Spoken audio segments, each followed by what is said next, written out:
Dédiée à chaque homme et femme musulman, la chaîne vise à diffuser le savoir religieux dans un style cinématographique adapté aux gens de cette époque.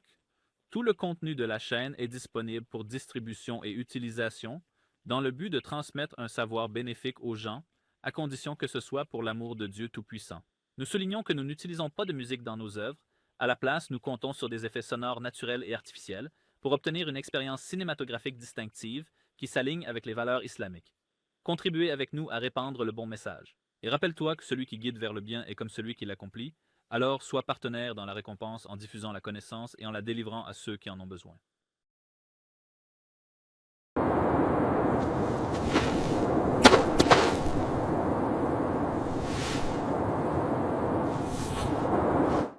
Allahu Akbar. Allez, Allahu Abdullah, Akbar. on se prépare pour la prière. Allahu Akbar. Allahu Akbar.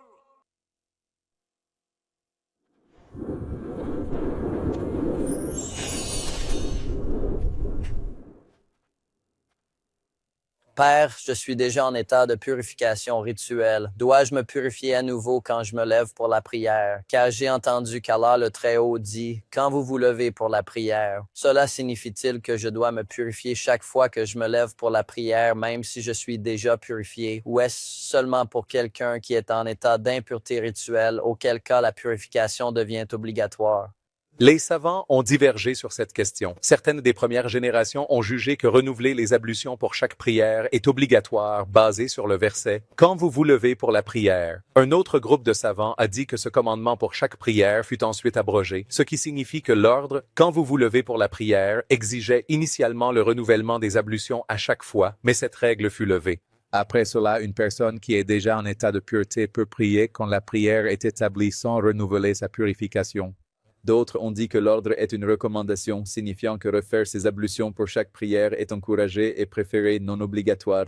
Pour quelqu'un qui est déjà pur, l'avis adopté par la majorité des savants et pour lequel un consensus a été rapporté plus tard est que renouveler la purification pour chaque prière est recommandé, non requis. Il n'est pas nécessaire pour une personne de renouveler ses ablutions pour chaque prière tant qu'elle demeure en état de pureté. Ceci est attesté par le récit rapporté selon lequel Omar ibn al-Khattab, qu'Allah l'agrée, a observé le prophète, paix et bénédiction d'Allah soient sur lui, accomplir les prières du Dor, de l'Asr, du Maghrib et de l'Isha avec une seule et même purification. Omar l'interrogea à ce sujet et le prophète répondit « Je l'ai fait intentionnellement, ô Omar ». Mon père, quel emborde et quel est le jugement de celui qui prie en impureté volontairement sans excuse? Je veux dire, Sawumi, si quelqu'un prie délibérément sans pureté et sans excuse, cela constitue-t-il un acte de mécréance ou non?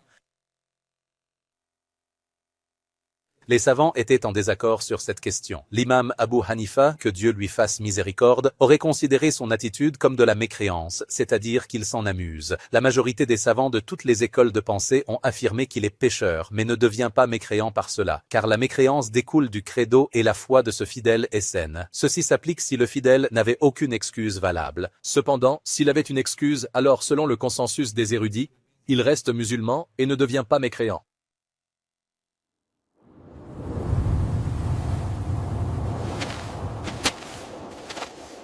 Père, puisque nous avons abordé la jurisprudence de la purification, il est impératif d'en détailler les diverses catégories. Concernant ces types, la purification se divise fondamentalement en deux catégories. La purification d'une impureté mineure, qu'on appelle rituelle et non réelle, et la purification de la souillure, qu'on appelle purification réelle. Qu'est-ce que l'impureté rituelle?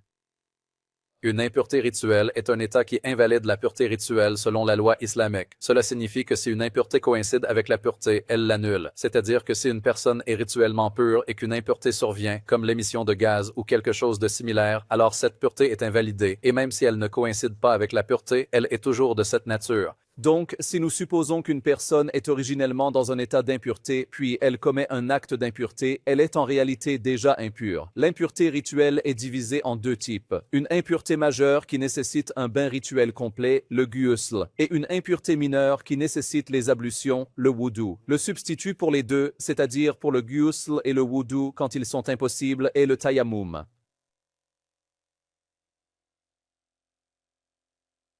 Et qu'est-ce qui est impur? Quant à l'impur, que l'on appelle aussi kaba ou souillure, c'est essentiellement un état d'impureté, une substance tangible présente soit sur l'individu lui-même, spécifiquement son corps physique, soit sur les vêtements d'une personne, soit dans le lieu spécifique où l'on compte prier. La pureté de tout cela est obligatoire car Allah Tout-Puissant a dit « Si vous êtes en état de grande impureté, alors purifiez-vous ». Ceci est la preuve de la purification du corps, de l'impureté rituelle. Quant à la pureté des vêtements, Allah Tout-Puissant a dit « Et vos vêtements, purifiez-les ». Par conséquent, il faut purifier ses vêtements pour que sa prière soit valide. Et Allah le Tout-Puissant, lorsqu'il évoqua la pureté d'un lieu, il dit « Nous avons enjoint à Abraham et Ismaël de purifier ma maison pour ceux qui y accomplissent les circumambulations, ceux qui s'y recueillent pour l'adoration et ceux qui s'inclinent et se prosternent. Il est donc essentiel pour une personne de purifier l'endroit où elle a l'intention de prier. » Et aussi le prophète, que la paix soit sur lui, a dit à la femme, lave le sang et prie, et la pureté, qu'il s'agisse de la pureté du corps, des vêtements ou du lieu, est une condition unanimement acceptée pour la validité de la prière par le consensus des savants, comme l'a affirmé l'imam al-Nawawi, qu'Allah lui fasse miséricorde.